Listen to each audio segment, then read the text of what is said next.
we all have experiences that shape our life, good and bad, and we take those experiences forward. And those experiences create beliefs in us that are either good or bad.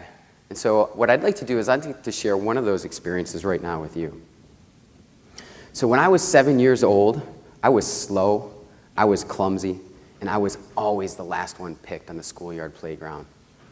I dreamed of being that first kid picked, of being the fastest kid in school.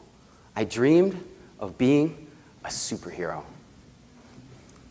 And I remember that day. It was one of the last days of school. Everybody was running around playing cool versions of tag, like freeze tag and TV tag. But I was standing on the curb kicking wood chips into the playground. And then I heard the rumble of the pipes coming up the street.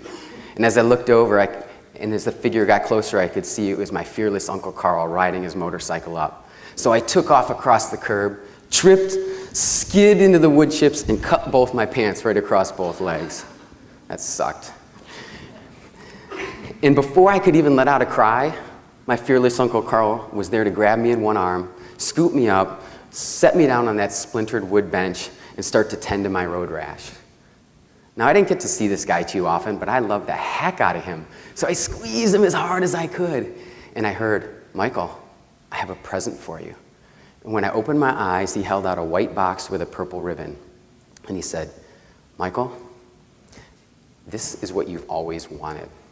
So I tore that sucker open, tore the ribbon off, opened up the box, and exposed the purple fabric with a black Batman logo on it. Woo! Before I could even think, he spun me around and he started to tie the black velvet straps around my neck, and he said, "Michael, this is Batman's cape, and when you wear it, you'll be able to run faster, jump higher, and you can even believe you can fly." He slapped me on the butt, and I took off across the grass, around the jungle gym, hurdled that same concrete curb that stopped me before, ran across the wood chips, and dove into his arms.